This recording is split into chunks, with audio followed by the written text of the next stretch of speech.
The iron was still hot when Countess Bettina pressed it against her stepdaughter's cheek. Not by accident, not in rage. It was done slowly and deliberately. With a smile on her face, 14-year-old Thessaly did not scream. She bit down on her own hand and let the tears fall silently, because she had learned early that crying loudly only made the punishment last longer. Her stepsisters, Greta and Floss, stood watching from the doorway. Neither moved or flinched. Greta even turned to fix her hair in the mirror, while the smell of burning skin filled the room. The reason? A lord's son had come to call that afternoon. He had walked past both stepsisters without a second glance, stopped in the hallway, and asked the housekeeper, "Who is that girl by the window?" He was asking about Thessaly. By morning, Thessaly's face carried a scar that curved from her left cheekbone down toward her jaw. Countess Bettina called it a kitchen accident. The servants knew better, but servants in that era did not speak. 7 years passed. Then the Duke of Greyfeld came to the county, and everything the Countess had tried to bury came rising back to the surface. Now here is what I want to ask you before we go further. If someone tried to destroy you just because you were chosen over them, would you still find it in you to hold your head up? Drop your answer below.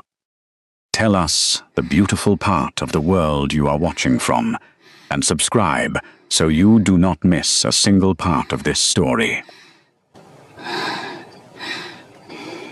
The morning the Duke of Greyfeld's carriage rolled through the iron gates of Dartmoor County, every household with a daughter of marriageable age sent their maids scrambling for pressed garments and polished shoes. Word had arrived 3 days prior that His Grace, Duke Harlan Greyfeld, was conducting what the county officials called an estate survey, but what every mother in the region understood to mean something else entirely. A duke of his standing, unmarried at 32, arriving without a duchess on his arm, was not surveying land. He was looking for something, and every ambitious woman in Dunmore intended to place herself directly in his line of sight. Countess Bettina Aldsworth received the news with the kind of calm that only comes from a person who has already begun calculating. She sat at her writing desk, fingers wrapped around a quill she was not using, and stared at her 2 daughters seated across from her. Greta, the elder at 24, had her mother's sharp jaw and her late father's nervous hands. Floss, 21, was rounder in the face and quicker to laugh, though her laughter never quite reached her eyes. Both were pretty in the way that required effort and good lighting. Both had been to 3 seasons in the city, without a single offer of courtship that lasted beyond a second introduction. Countess Bettina set her quill down and said, without looking at either of them, that they had exactly one opportunity, and she would not tolerate it being wasted. Neither Greta nor Floss asked what she meant. They had grown up understanding their mother's silences better than her words. Upstairs, in a room that had once been a linen closet before the household fell into a quieter kind of poverty, Thessaly Rao was mending a torn hem by the light of a single candle. She was 21 now, with dark hair pinned back without care, and a scar along the left side of her face that she had long since stopped trying to hide. It pulled slightly at the corner of her eye when she smiled, which she rarely did in front of others. Her hands were steady and quick with a needle. Her expression was the expression of someone who had trained herself to feel things privately, to process pain the way a river processes stones, quietly and without fanfare, smoothing herself down over time until the sharp edges were gone, but the shape remained. She had heard the news about the Duke from one of the girls, a cheerful, round-faced woman named Polly, who could not hold information in her chest for longer than 10 minutes without releasing it to whoever was nearest. Polly had burst into the linen room, breathless, saying that the Duke's carriage had 6 horses, and that one of the footmen was the most handsome creature she had ever laid eyes on, and that the whole county was going to lose its collective mind before the week was out. Thessaly had smiled at that, the small private kind, and said nothing. She had no reason to think the Duke's arrival had anything to do with her. She was not presented at any social gathering. She did not attend dinners at the Oldsworth table.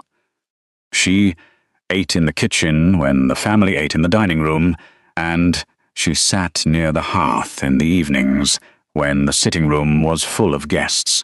This was simply how things were. Countess Bettina had arranged it so gradually, so naturally, that it had come to seem like Thessaly's own preference rather than her punishment. But Polly, who noticed more than people gave her credit for, looked at Thessaly's bent head and steady hands, and said quietly that it was a shame, really, because she was the prettiest one in the house. Scared and all, Thessaly did not answer that either. She only bit the thread and stepped the mended hem aside. The Duke arrived formally at Dunmore's Community Hall on the second evening, where the county's leading families had gathered under the pretense of a welcoming supper. Long tables had been arranged with candles and seasonal flowers.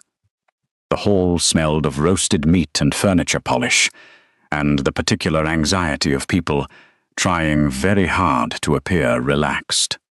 Duke Harlan Greyfeld was not what most of them had expected. He was tall, yes, and well built in the way that suggested he did not spend all his time behind a desk, but it was his manner that surprised people. He did not sweep into the room demanding attention. He arrived at the door, paused to exchange a quiet word with his steward, a thin older man named Osric, who kept a leather notebook pressed under one arm at all times, and then walked in without announcement, greeting people by name where he knew them, and by a direct and unhurried introduction where he did not. He had brown eyes that stayed on a person's face when they spoke, which was unusual enough among men of his rank to be noticed and commented upon in whispers as soon as he moved on to the next introduction. Countess Bettina maneuvered her daughters into his path with the precision of a woman who had been practicing this move in her imagination for 3 days. Greta curtsied beautifully. Floss smiled with all her teeth. The Countess herself offered the kind of warm and practiced greeting that communicated good breeding, financial comfort she did not entirely have, and a subtle openness to further acquaintance. The Duke was polite. He was even briefly charming, but his eyes moved on quickly, in the way that eyes move when they are searching for something specific and have not yet found it. He asked Osric something under his breath near the end of the evening. Osric consulted his notebook, nodded, and said something back. The Duke's expression did not change, but he looked once more around the room with the new kind of attention. And then he thanked his hosts and departed without staying for the dessert course. In the carriage, on the way back to the Estate Reet he had leased for the duration of his stay, he asked Osric, who was missing from the county's list of notable families. Osric, who had a memory like a locked cabinet and the organizational instincts of a man who had served 3 generations of one family, said there was one name he had noted as absent. The youngest Brow daughter, technically stepdaughter, listed in the county record as a resident of Aldsworth House. She had not been presented. The Duke asked why. Osric said he did not know, but that he would find out. Thessaly knew nothing of this conversation. She had spent the evening of the welcoming supper sitting near the kitchen hearth with Polly and 2 other maids, one named Dottie and one named Jess, listening to Polly's running description of what everyone would be wearing and saying and doing at the hall, delivered entirely from imagination since none of them had been there. It was, Thessaly thought, more entertaining than the real thing probably was. She went to sleep that night without any particular feeling of anticipation. She had stopped anticipating things a long time ago. It was cleaner that way. Osric arrived at Oldsworth House on a grey Tuesday morning, dressed with the quiet authority of a man who represented someone important, and knew it without needing to say so. He came to the front door, which already made the housekeeper nervous, because people of his bearing did not come to the front door unless they intended to be received properly. Countess Bettina was in the sitting room when the housekeeper came to find her. She set down her embroidery with controlled speed and smoothed her dress with both hands before walking to greet her visitor, and by the time she reached the entrance hall, her expression was a masterwork of gracious surprise. Osric introduced himself, stated that he represented Duke Harlan Greyfeld, and said that His Grace wished to extend a formal invitation to all residents of Oldsworth House to attend a private gathering at Greyfeld Lease on Friday evening.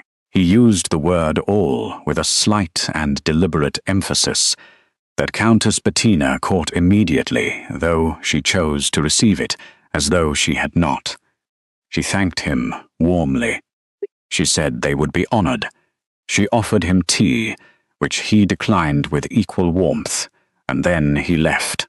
The moment the front door closed, Countess Bettina turned to Greta, who had appeared in the sitting-room doorway with Floss Tuxim directly behind her, and told them in a low and careful voice that they would be going to the Duke's gathering, that they would be presented beautifully, and that this was the moment they had been working toward. Neither of them mentioned Thessaly. Thessaly found out about the invitation the way she found out about most things in Oldsworth House. Late and indirectly, when Polly repeated it while scrubbing the kitchen floor with the particular energy she reserved for genuinely interesting gossip. She told Thessaly that the Duke's own man had come, that he had said all residents, and that she had heard it with her own ears from Jess, who had been polishing the hall mirror when the man arrived. Thessaly sat with that word, all residents. She did not go to the Countess. She did not ask. She knew better than to ask for things directly in this house, because asking directly meant giving the Countess the satisfaction of saying no to her face. Instead, she waited, doing her work and saying nothing, watching to see whether anyone would come to tell her she was included. No one came. On Thursday, Greta's hair was set in papers, and Floss was fitted for new gloves, and the whole house moved with a low current of excitement that made the air feel different. Thessaly ironed 3 garments that were not hers, pinned a hem that was not hers, and polished 2 pairs of shoes that were not hers, and did all of it without being asked, because this was simply the shape her life had taken. That evening, Countess Bettina came to the kitchen.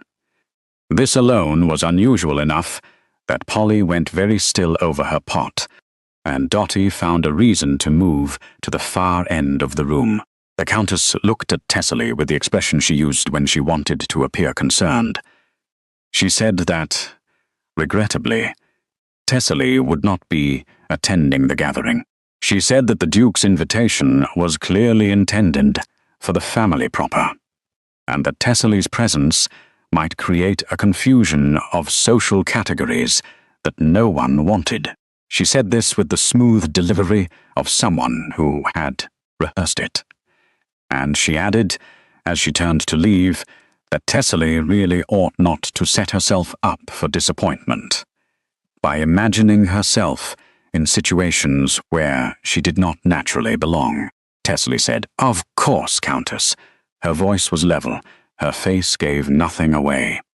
When the Countess was gone, Polly looked at Thessaly with her round face, pulled into an expression of righteous outrage on another person's behalf. Thessaly shook her head once, and Polly understood and said nothing. Friday came with cold, clear air and the sound of carriage wheels on gravel. Greta and Floss descended the stairs in a way that suggested they'd had practiced it, and Countess Bettina followed, with the bearing of a woman escorting her assets to market. The front door closed. The carriage moved. The house became quiet. Thessaly stood at the upstairs window and watched the carriage go, and felt something she had gotten very good at not naming. What she did not know was that Osric had returned that afternoon while the family was occupied with preparations. He had come to the back entrance this time, which told the kitchen staff everything they needed to know about the nature of his visit. He asked Polly whether Thessaly Brow was in the house. Polly said she was. He asked whether she would be attending the evening gathering. Polly's expression answered before her words did. Osric wrote something in his notebook, thanked her, and left. At the Duke's leased estate that evening, the gathering was intimate by design. Only 8 families had been invited, which meant the room held perhaps 30 people, all very aware of each other and of the Duke moving among them with his unhurried and attentive manner.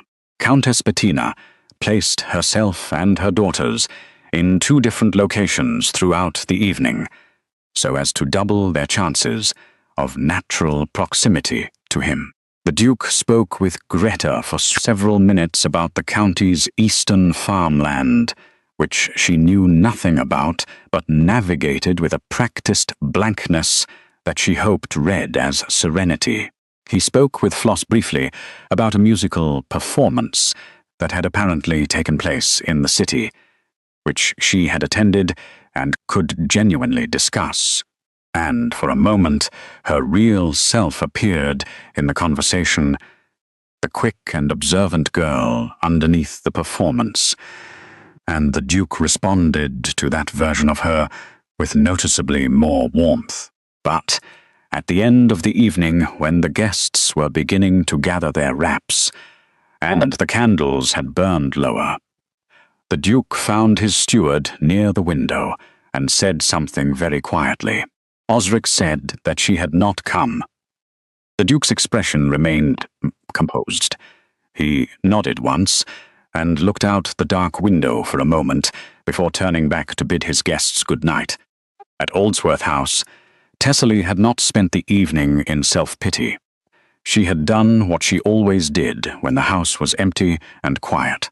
She had gone to the small room at the back of the upper floor that had been her mother's sitting room before her mother died, the room that the Countess had long since stripped of anything valuable, but had not yet repurposed, and she had sat by the window with a book she had read 4 times and read it again.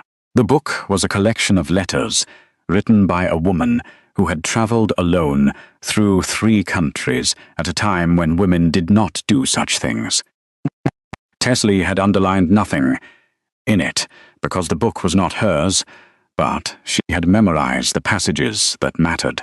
She was still sitting there when she heard the carriage return, and then the sounds of the household reassembling itself around the returning family, voices and footsteps, and the particular sharp tone of Countess Bettina giving instructions to someone at that hour.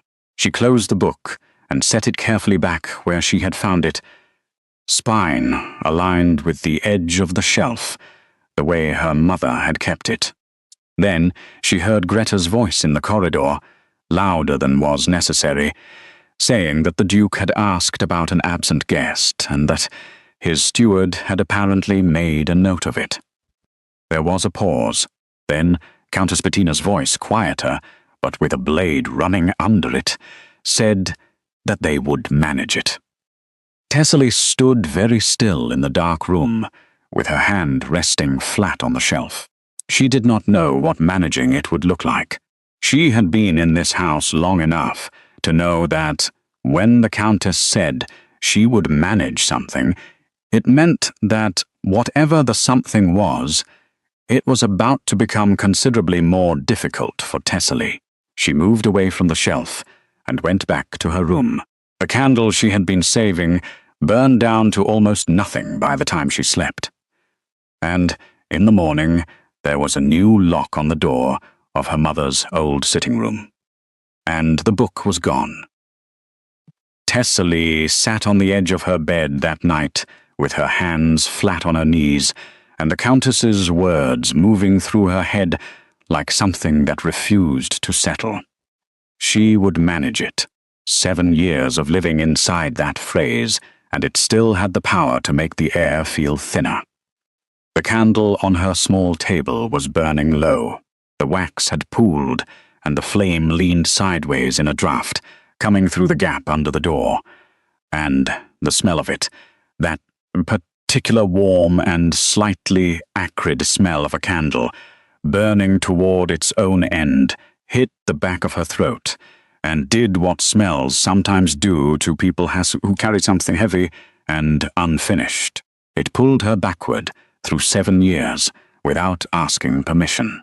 She was 14 years old the night it happened, and the house was quiet in the way that houses go quiet when something wrong is already in motion inside them. She had been sitting by the window in the upstairs reading room, the one her father had built for her mother, and filled with books that smelled of cedar and old paper. The evening light was failing, and she had tilted the page toward the last of it, trying to squeeze one more paragraph from the dying sun before the candle needed lighting. She had been happy in that specific and uncomplicated way that children are happy when they are absorbed in a story and the world outside the story has not yet demanded anything from them. She heard footsteps first. Not the Countess's footsteps. Those she had already learned to track the way small animals learn to track what hunts them. These were Greta's steps, quick and deliberate, with Floss moving behind her in that particular nervous shuffle she did when Greta had decided something. And Floss had chosen, as she always chose, to follow rather than object. The door opened without a knock. Greta came in, carrying the iron from the pressing room. It had been sitting over heat for some time. Thessaly could see the faint shimmer rising from it in the low evening light, and she did not understand immediately what she was seeing, because her mind was still partially inside the book, and the world of the book did not contain this. Floss closed the door behind them and stood with her back against it, and her arms folded and her eyes directed at some point on the floor that was easier to look at than anything else in the room. Thessaly began to rise from the chair. Greta crossed the room faster than she had expected, with the iron extended, and her face wearing an expression that Thessaly would spend years trying to find the right word for. It was not rage. Rage she could have understood, because rage was impulsive and hot and exhausted itself quickly. This was something that had been decided in advance and was now simply being executed. The expression of a person completing a task they had assigned themselves with full and cold intention. Greta said, very quietly, that Lord Pemfield's son had come to the house that afternoon. He had walked through the entrance hall past Greta and past Floss without pausing, had stopped at the window where Thessaly sat reading, and had asked the housekeeper who that girl was. He had not asked about either of them. He had looked at Thessaly, a girl in a plain dress with ink on her fingers and a book in her lap, and he had wanted to know her name. Thessaly remembered that afternoon. She remembered the young man briefly darkening the light near the window. She had glanced up and returned to her page because she had not thought anything of it. She had not known she was supposed to. She opened her mouth to say something, and Greta pressed the iron against her left cheek. The pain arrived as a white and total obliteration of every other sensation in her body. It did not feel like burning at first. It felt like the world had simply stopped and replaced itself with something that had no name and no edges. She did not scream because the shock sealed her throat before sound could travel through it. She bit down on her own hand instead, and the tears came without her permission, fast and silent, running down the undamaged side of her face while the smell of her own skin filled the small and cedar-scented room. Floss made a sound near the door. It was not a protest. It was something smaller and more useless than a protest. She turned her face toward the wall. Greta stepped back and looked at what she had done with the same finished and deliberate expression, the look of someone who has completed what they came to do. She said that the next time a man came to the house and asked about the girl by the window, he would not be asking about Thessaly. Then she walked out. Floss followed, with her eyes still down. The door closed behind them both. Thessaly sat on the floor of the reading room. She did not know how she had moved from the chair to the floor. She pressed the sleeve of her dress against her cheek and stared at the wall across from her, and breathed in the deliberate way that a person breathes when breathing itself has become something that requires active effort and concentration. The Countess came later that night. She looked at the burn with an expression arranged carefully into concern, and held it there for exactly as long as required. Then she said it was a terrible accident, that the pressing iron had been left in a place it should not have been, and that they would tell anyone who asked that Thessaly had stumbled in the dark. Thessaly looked at her and said nothing at all. The Countess said scars built character, and that she ought to get some sleep, and then she closed the door. The scar did not heal cleanly. It curved from Thessaly's left cheekbone, down toward the edge of her jaw in a line that pulled slightly at the corner of her eye when her face moved. For the first year she had covered it with her hair whenever people were near. Then she had stopped, not because she had made peace with it exactly, but because keeping her hair over one side of her face required a constant and exhausting attention that she decided she needed for other things. She came back to herself slowly, sitting on the edge of her bed in the present, with the candle still leaning in its draught, and the Countess's voice still somewhere in the back of her head, saying she would manage it. Thessaly looked at the flame for a moment, and then reached out and pinched it out between her fingers, which she had learned to do years ago without flinching, and the room went dark. She lay down on top of the blanket, with her coat still on, and stared at the ceiling and thought about the Duke's face when she had told him the truth, that morning by the stone marker, the stillness in his jaw, the way he had looked at the field rather than at her, because he was feeling something too large to wear on his face in front of another person. She thought about what he had said. Circumstances could change. She had not believed it when he said it. She was not sure she believed it now, but she noticed that she was thinking about it, which was different from the previous 7 years, during which she had trained herself not to think about such things at all, because thinking about them led to wanting them, and wanting things in Aldsworth House was a form of suffering she could not afford. 3 days passed, The house ran its routines. Teslie did her work, ate in the kitchen, avoided the locked door of her mother's sitting room, and said very little to anyone except Polly, who filled silence so naturally and generously that very little was ever required from the other side of their conversations. On the fourth morning, a note arrived at the kitchen entrance in Osric's precise handwriting. It said that His Grace would be calling at Aldsworth House the following afternoon, and that he wished Miss Tessie Brow to be present in the front sitting room at 2 o'clock. It was not a request framed as a request. It was a request framed as an expectation, which was a different and considerably more powerful thing. Polly read it over Tessie's shoulder and made a sound of deep satisfaction.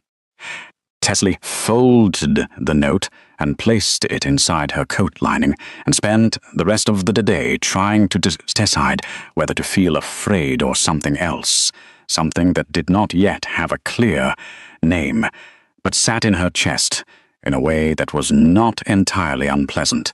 The Countess intercepted her in the corridor that evening.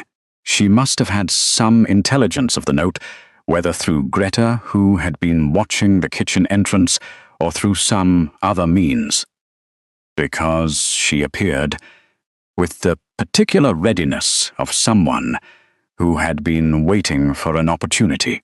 She told Tessie that the Duke's interest in her was a social courtesy and nothing beyond that. She said men of his rank were obliged by the nature of their position to extend gestures of inclusion toward all members of a household, and that reading anything personal into such gestures was the kind of mistake that led to public humiliation. She said this with a smile and a tone that suggested she was offering genuine and caring guidance. Tessie said, "Thank you, Countess."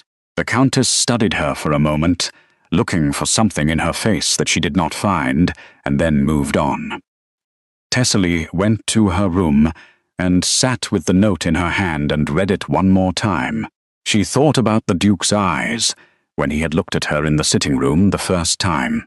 He had not looked at the scar the way people usually did, with the quick, involuntary assessment followed by the deliberate and slightly overcompensating return to her eyes. He had simply looked at her, all of her, without reorganizing his expression around the scar or despite it. She folded the note again and held it, and outside the window the county dark settled over the fields, and the frost came quietly as it always did. And somewhere across that frost, in the Least estate with its warm lit windows, she imagined the Duke's steward writing things in his notebook, and the Duke himself sitting somewhere thinking the kinds of thoughts that people think when they are also waiting for something. 2 days after the Duke's visit, Tessie found her bedroom door locked from the outside when she returned from the kitchen that evening. She stood in the corridor, holding a small lamp, and looked at the lock, which was new, the same make as the one placed on her mother's sitting room. The Countess had apparently ordered 2. She slept that night in a chair in the kitchen, with a blanket Polly brought her without being asked, and neither of them said a word about it, because putting words to certain things only makes them heavier to carry. In the morning, the bedroom was unlocked again, as though nothing had happened. This was the method. The lock was not a punishment. It was a reminder, it said, quietly, and without needing to raise its voice, that everything in this house exists at my discretion, including you, and I can make any of it disappear whenever I choose. Tessie understood the message. She had been receiving versions of it for 7 years. What the Countess had never understood, despite living with Tessie under one roof for all that time, was that Tessie's silence was not surrender. It was patience. There is a difference between a person who has given up and a person who is waiting, and from the outside they can look identical, but they are entirely different creatures doing entirely different things with their time and their energy and their quiet.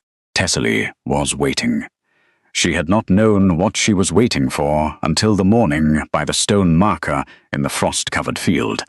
Now she had a shape for it, even if she did not yet have a name. The note from Osric had said 2 o'clock. She was in the front sitting room at 5 minutes before 2, dressed in the best of what she owned, which was not much but was clean and pressed, and carried itself with a dignity that had nothing to do with fabric or cost. She had pinned her hair back simply, and made no attempt to arrange it over the left side of her face. Polly had watched her come downstairs and said nothing, which, from Polly, was the loudest possible form of approval. The Countess was already in the sitting room with Greta and Floss arranged around her. When Thessaly entered, the Countess's eyes moved over her once with the quick and comprehensive assessment of a general reading a battlefield, and then she smiled and gestured to a chair near the window, which was the chair farthest from the center of the room, and the one that caught the most draught from the poorly fitted window frame. Thessaly sat in it without comment. The Duke arrived at exactly 2 o'clock. He greeted the Countess with the correct degree of warmth, acknowledged Greta and Floss pleasantly, and then looked across the room to where Thessaly sat by the draughty window and held her gaze for just a moment longer than courtesy required. The Countess noticed. Greta noticed. Floss looked at her hands. The conversation moved through the usual landscape of such visits: the county, the weather, the state of the roads, and an upcoming assembly that several families were planning. The Countess steered with practiced skill, drawing the Duke's attention toward Greta when possible and toward Floss when Greta failed to hold it. She was very good at this. She had been doing it for years across 3 seasons of social effort. But the Duke had a way of returning. Whatever direction the conversation moved, it found its way back to Thessaly, the way water finds its way back to the lowest point in a landscape. He asked her something about the eastern fields they had walked. She answered. He asked about a particular stone wall she had mentioned. She told him the history of it. The conversation opened in the way that conversations open between 2 people who are genuinely interested in each other's minds. And the Countess could not close it without being obvious about the closing. Greta tried once, inserting herself into a pause with a comment about the assembly, and the Duke responded politely and briefly, and then asked Thessaly whether she would be attending. The room went very still. Thessaly said she was not certain. The Duke looked at the Countess and said he hoped the whole household would attend, as he intended to be there, and would very much value the opportunity to continue his acquaintance with all of them. He used the word all with no particular emphasis. He did not need to. Everyone in the room understood precisely what he meant, and precisely who he meant it about. The Countess said they would certainly make every effort. After the Duke left, the sitting room held a silence that had texture and weight. Floss excused herself quickly, which was the smartest thing she had done in recent memory. Greta sat very still, looking at the fireplace. The Countess stood at the window, watching the Duke's carriage move down the road, with her hands clasped behind her back. Then she turned and looked at Thessaly and said that she would not be attending the assembly. Thessaly said nothing. The Countess said that her presence at such an event would create a social confusion that reflected poorly on the entire family, and that she trusted Thessaly, understood this, and would conduct herself accordingly. Thessaly stood up from the draughty chair and smoothed her dress and said, "Of course, Countess," in the same level and uninflected voice she had been using for 7 years, and she left the room. In the corridor outside, she passed Greta, who was standing near the door with an expression that was not quite triumph and not quite guilt, but lived in the uncomfortable space between them. Greta opened her mouth and then closed it again, which was the closest she had come in 7 years to saying something true. Thessaly walked past her and up the stairs and into her room and closed the door. She sat at the small table by the window and looked out at the road the Duke's carriage had taken, and she thought about the and she thought about the assembly, and she thought about the Countess's voice, and she thought about 7 years of a course, and yes, Countess, and I understand, and all the other small surrenders that had accumulated into a shape that sometimes, in her worst moments, she was afraid had become permanent. Then she thought about Osric's notebook, and the precise handwriting, and the note that had found its way to the kitchen entrance, because someone had made sure it would. She thought about changing circumstances. Outside, the frost was coming in early across the eastern fields, and somewhere beyond the stone boundary marker, the lights of the leased estate were beginning to appear in the darkening afternoon, warm and steady against the cold. And Thessaly sat at her window and looked at them for a long time before she finally looked away. The assembly was held at Dunmore's Great Hall on a Thursday evening, and the whole county dressed itself up and went, because when a duke attends a public gathering in a small county, attendance becomes something close to obligation for anyone who values their social standing or their curiosity, and in Dunmore, most people valued both equally. Countess Bettina arrived with Greta and Floss in the family carriage at 7:30. She had dressed them carefully and briefed them thoroughly, and she entered the hall with the bearing of a woman who had done everything correctly and expected the evening to reflect that. She found her place among the other county matrons with the ease of long practice and began the particular work of such evenings, watching, positioning, managing impressions with the invisible and constant labor that ambitious mothers performed at every social gathering in every county across the country. Thessaly was not with them. She was, according to the Countess's instructions, at home. The housekeeper had been told to keep the kitchen door latched after 8.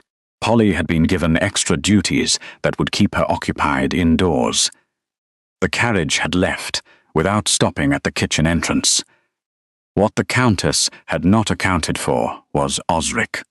He had arrived at the kitchen garden gate on foot at 7 o'clock, alone, carrying a folded note and a small lamp. And he had knocked 3 times in the particular rhythm that Polly had been told to listen for 2 days prior. When he had stopped by the kitchen entrance under the pretext of confirming the household's attendance at the assembly, and had spent 4 minutes speaking very quietly with Polly, while ostensibly waiting for a glass of water. Polly opened the gate. Osric handed the note to Thessaly directly. It said that a carriage belonging to the Greyfeld household was waiting on the eastern lane, which ran behind the Oldsworth property along the old farm road, and that it would wait there until 7:30 and not a moment longer. Thessaly read the note. She looked at Polly. Polly was already holding her coat. She arrived at the eastern lane at 7:20, with her hair pinned carefully and her best dress on, and her heart doing something loud and inconvenient in her chest. The carriage was there. Fletcher, the Duke's young correspondence attendant, was standing beside it with a lamp and the professional expression of a man performing a completely routine task that was not routine in any respect. He handed her in without comment, and the carriage moved. She arrived at the assembly hall through the side entrance, which opened into a small antechamber off the main room. And Osric was waiting there with his notebook under his arm, and the quietly satisfied expression of a man whose plan had proceeded exactly as designed.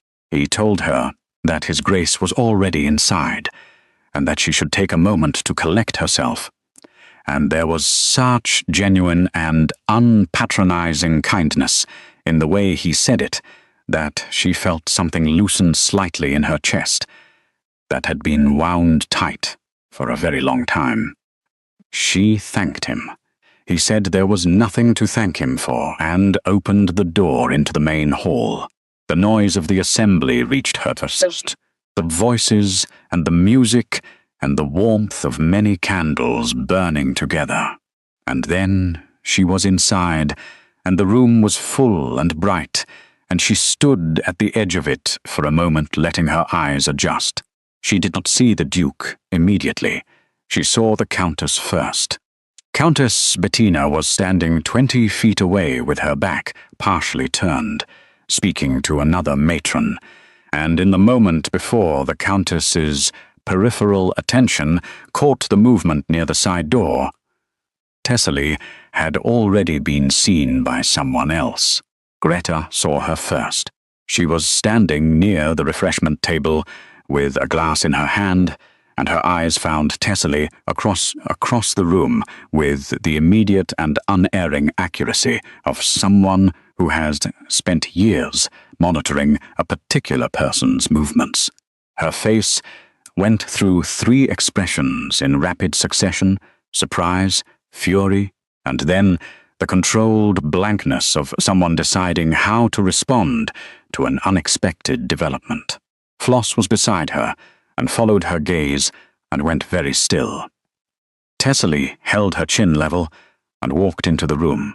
She had taken perhaps 6 steps when she heard the Countess's voice behind her. Not loud, never loud in public, but close, because the Countess had crossed the room with impressive speed the moment she registered what was happening. She appeared at Thessaly's left side and said, through a smile that did not move her eyes, that this was very unwise, and that they would discuss it when they returned home. Thessaly said, "Good evening, Countess," and kept walking. The Countess's hand closed around her arm just above the elbow, the grip firm enough to stop her, but positioned in a way that would look, to anyone watching, like a warm and familial touch. She said, very quietly, that Thessaly would embarrass this family over her dead body. And then a voice came from directly behind the Countess and said, "Good evening, Countess Bettina," in a tone that was pleasant and completely without warmth. And both women turned. Duke Harlan Grefeld was standing 3 feet away with Osric at his shoulder, and 2 other gentlemen beside him, one of whom was Sir Galt Renwick, the county magistrate, a broad and serious man whose presence at any conversation gave it immediate weight. The other was Lord Piers Mattock, a nobleman from the neighbouring county, who had arrived that week as the Duke's personal guest, and whose family name carried enough history to make even the Countess straighten slightly. The Duke looked at the Countess's hand on Thessaly's arm, and then looked at the Countess with the specific and unhurried attention of someone who has seen exactly what they expected to see, and has decided what to do about it. The Countess released Thessaly's arm and widened her smile. The Duke stepped forward and offered his hand to Thessaly, and said it was very good to see her, and that he had hoped she would come. And the way he said it, clearly and without lowering his voice, meant that everyone within 10 feet heard it, and, within 5 minutes, everyone in the room would know that the Duke of Greyfeld had personally and publicly welcomed Tessely Brow to the assembly. Tessely took his hand and said it was good to see him too, and her voice was steady, and the candles burned warmly all around them, and the Countess stood 2 feet away performing composure with every tool she had. Sir Golt Renwick, who missed very little, looked between the Countess and Tessely with the measuring expression of a man whose professional instincts had just been engaged by something he had not expected to find at a social gathering. Lord Piers Mattox said something to Osric under his breath. Osric made a note. The Duke drew Tessely into the gathering with the natural ease of a man exercising an authority he did not need to announce. Introducing her to Lord Mattock, who was warm and straightforward, and to Sir Renwick, who shook her hand and looked at her scar, and then at her face with a directness that was not unkind, but was very attentive. The evening opened around her in a way that no evening in her memory had opened before. People spoke to her, real conversations, not the careful, managed exchanges she sometimes had in the kitchen with visiting tradespeople. A woman named Lady Croft, married to one of the county's larger landowners, asked her opinion about a book and listened to the answer with genuine interest, and then disagreed with 15 minutes in a way that led to 15 minutes of the most enjoyable conversations Tessely had experienced in years. She was aware of the Countess moving at the periphery of the evening, like weather on the edge of a map, repositioning, recalculating. Her smile never faltering, but her eyes doing the furious and constant work of a woman whose plan was coming apart at every seam. Greta had gone to stand near the far wall and was speaking to no one. Floss had found a chair and was sitting in it with the expression of someone who had decided the safest place to be was out of the way.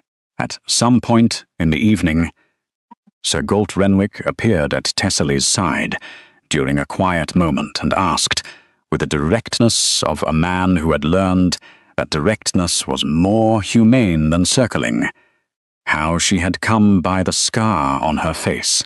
The room was not quiet around them. No one else was listening specifically, but Tessely felt the question settle in the air between them, like something that had been waiting a long time to be asked by the right person. She told him. Not the kitchen accident. The truth. The same truth she had told the Duke by the stone marker, delivered in the same plain and undecorated way, the iron.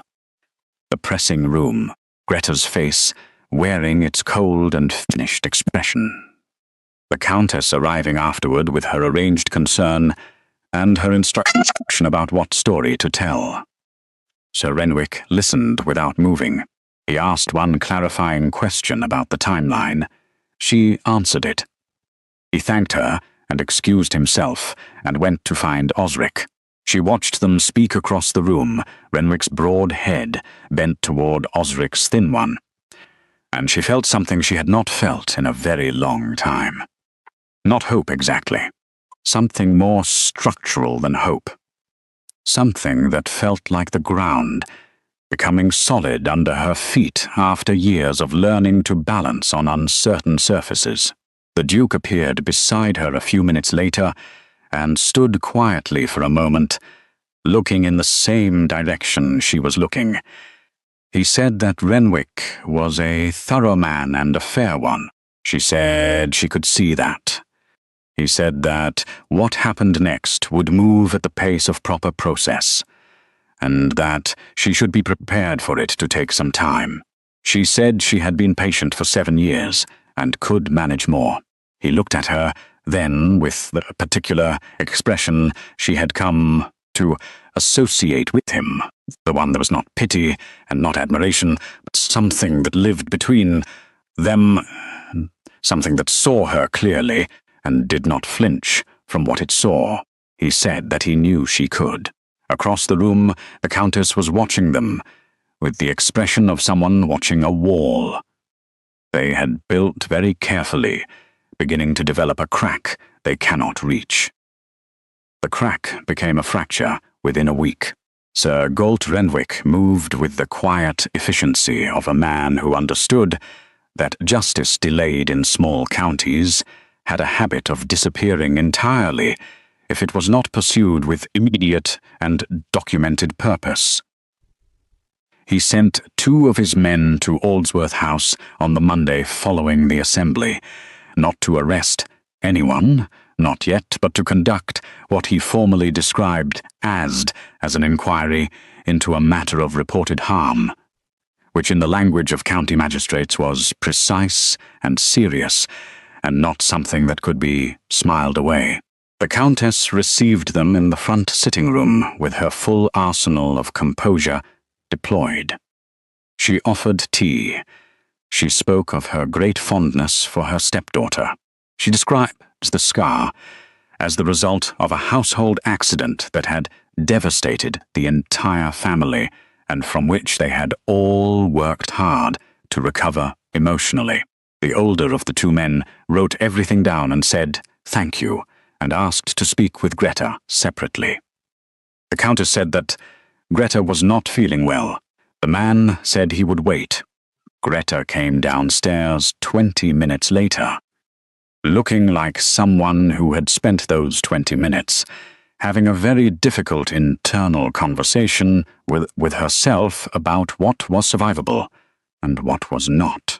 She sat across from the magistrate's man and answered his questions with the careful vagueness of someone trying to protect themselves without quite lying, which is one of the least effective strategies available to a person under formal inquiry, because it satisfies no one and convinces no one, and leaves the person who employs it look exactly as guilty as they are.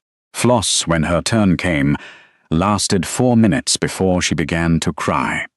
She did not confess everything, but she said enough. She said she had been in the room. She said it had not been an accident. She said she was sorry, which was perhaps the first genuinely true thing she had said about that night in 7 years, and the man wrote it all down and thanked her and left. At Greyfeld Lease, Cecily sat in a comfortable chair across from Lord Piers Mattock and Lady Croft, who had both called that morning at the Duke's invitation, and listened while Osric laid out clearly and without drama what the inquiry had already uncovered and what was likely to follow. Lord Mattock, it turned out, was not merely a nobleman from a neighbouring county. He was connected closely to the Circuit Court and had agreed to ensure that the matter received proper attention at that level, which meant it could not be buried or managed into silence by anyone in Dunmore, regardless of their social position. Lady Croft leaned forward and told her plainly that she intended to speak on her behalf in whatever forum required it, and that she had already spoken to 2 other women in the county who had their own quiet observations about Countess Bettina's household management that they were now prepared to make less quiet. Cecily sat with all of this moving around her and felt the strange disorientation of a person whose circumstances are changing faster than their interior world has had time to adjust to. For 7 years, she had been a single fixed point in a household that organized itself around keeping her fixed, and now the whole structure was shifting, and she was not entirely sure yet who she was in a world that was moving. The Duke was present but largely quiet during this conversation, which she noticed and understood. He had set things in motion. He was letting them move without making it about himself, which told her something important about the kind of man he was. After Lord Mattock and Lady Croft had gone, the room was quiet for a moment, and Cecily looked out the window at the frost-covered eastern fields that she could see from where she sat, the same fields she had walked with her father as a child, and she felt her mother's book in her memory, the letters of the woman who had travelled alone through 3 countries, and she thought about what it meant to move through the world, without anyone deciding in advance how much space you were allowed to take up. The Duke said her name. She looked at him. He said that there was something he had wanted to say for some time, and that he had been trying to find the correct moment, and that he had come to believe there was no correct moment for certain things, and that waiting for one was simply a way of not saying them. She said, "Go ahead." He said that when he had arrived in Dunmore County, his steward had given him a list of every notable household, and he had read through it with the professional attention he gave to all such documents, and that one name had been marked with a small notation indicating a discrepancy in social presentation, which was Osric's precise way of noting that someone who should have been visible was not. He said he had come to the county with no particular personal expectation, and that he had not anticipated what had happened, which was that he had met a person whose quality of mind and character and courage were unlike anything he had encountered in 3 seasons of socially mandated acquaintance with eligible women across 4 counties. Thessaly said nothing. She was listening to herself. He said that he was not a man who performed feelings he did not have or expressed intentions he did not mean, and that what he meant was this. He wished to know whether she would consider allowing their acquaintance to become something more formal and more permanent in whatever time and manner she found appropriate, and that he would wait as long as she required, because waiting for something real was not a hardship but a privilege. The room was very quiet. Thessaly looked at him for a long moment and said yes. He nodded once. His expression did not change into something theatrical. It simply settles. The way a person's expression settles when something they have been holding carefully, finally, has a safe place to rest. Osric, who had been standing near the door with his notebook, made a quiet sound that was entirely unprofessional and cleared his throat. Immediately afterward, the formal inquiry produced its findings within the month. Greta's testimony, incomplete as it was, combined with Floss's admission and the accounts of 2 former Aldsworth housemaids who came forward once word spread that the magistrate was listening, was enough. The Countess was summoned before Sir Renwick, not in her own sitting room with tea and composure, but in the magistrate's hall with its wooden chairs and its unadorned walls, and its complete indifference to social performance. She arrived with her attorney, and her bearing intact. She left with a formal censure, a civil penalty that stripped a significant portion of what remained of the Aldsworth estate's incomes, and a public record of the inquiry's findings that would follow her name through every county in the region for the remainder of her life. Greta left Dunmore County 3 weeks after the inquiry concluded. She went to stay with a distant relative in the north, and sent no correspondence to anyone in the household. Floss remained quieter than she had ever been, doing small and unremarkable things with the subdued energy of a person who has understood something about themselves that they cannot unfeel and are not sure what to do with. Thessaly did not seek them out. She did not pursue further punishment or engineer further consequences. She had not spent 7 years surviving cruelty in order to become a version of it. She simply moved forward, which is the most powerful thing a person can do, with the space that justice opens up when it finally arrives. She moved out of Aldworth House on a cold, bright morning in February, with Polly walking beside her, carrying a bag, and talking continuously about nothing important, which was exactly the right soundtrack for that particular morning. The housekeeper stood at the kitchen door and watched them go with an expression that contained several things Enid. She had never said, and probably never would. Lady Croft had offered her rooms in the Croft household as a formal residence, until the engagement was announced publicly, which protected her reputation and gave her ground to stand on. That was entirely her own. She accepted with genuine gratitude and moved into 2 quiet rooms that looked out over a garden, and spent the first morning sitting in the window seat, looking at the garden and doing nothing else, which felt extraordinarily luxurious. The engagement was announced at the spring assembly, which the entire county attended with the barely contained excitement of people who had been following this particular story with great personal investment since the evening the Duke had crossed a room to take Tesley's hand in front of everyone. Countess Bettina was not present at the spring assembly. She had declined her invitation, which was the first socially intelligent decision she had made in quite some time.